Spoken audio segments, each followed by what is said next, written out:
நேற்று கோயம்புத்தூருக்கு போயிருந்தேன். அதை பற்றி தான் இந்த வீடியோ.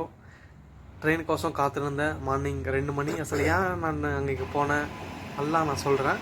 நான் அப்புறம் பார்ட் டைம் ஒர்க் பண்ணியிருக்கேன். அதில் அந்த கம்பெனி ஒரு அவார்ட் ஃபங்க்ஷன் கண்டக்ட் பண்ணியிருந்தாங்க. அதுக்கு நான் கோயம்புத்தூருக்கு போனேன். இந்த அண்ட் அந்த ஊர் பயங்கரமாக வேறு லெவலில் இருந்துச்சு. அங்கே பில்டிங்ஸு, கன்ஸ்ட்ரக்ஷன்ஸு, அங்கே இருக்கிற அந்த ஆர்கிடெக்சர்ஸ் எல்லாமே வேறு லெவலில் இருந்துச்சு.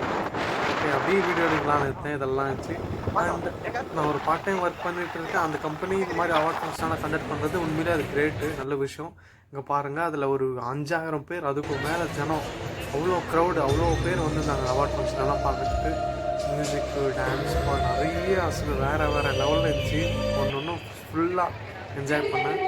அண்ட் அங்கே பார்த்துக்கிட்டிங்கன்னா ஜனம் பாருங்கள், ஒரு வாட்டி 5000, 6 மொத்தம் ஒரு 7000 இருப்பாங்க. அவ்வளோ ஜனம், அசல் நவுறதுக்கு கூட இடம் இல்லை. அங்கே பாருங்கள் எப்படி இருக்கிறாங்க ஒரு ஜனம், அவ்வளோ க்ரௌடு. அத்தனை பேரும் இந்த பார்ட் டைம் ஒர்க் பண்ணி மணி ஏர்ன் பண்ணுறவங்க தான். எல்லோரும் வந்தாங்க, எல்லாம் ஒன்றா சேர்ந்து அந்த அவார்ட் ஃபங்க்ஷனை ஃபுல்லாக என்ஜாய் பண்ணோம். நிறைய பேர் அவார்டு வாங்கிக்கினாங்க. எனக்கு அவார்டு வரல. நெக்ஸ்ட் டைம் நான் அவார்ட் ஃபங்க்ஷன் கண்டிப்பாக என் ஃபோட்டோ போடுவேன். அண்ட் எங்கள் மேடம்க்கு அவார்டு வந்துச்சு. இதுதான் அந்த அவார்டு. இதை பற்றி தான் சொல்லணும்னு நினச்சேன். திரும்ப டிக்கெட் போட்டு நான் வீட்டுக்கு வந்துட்டேன். தேங்க்யூ.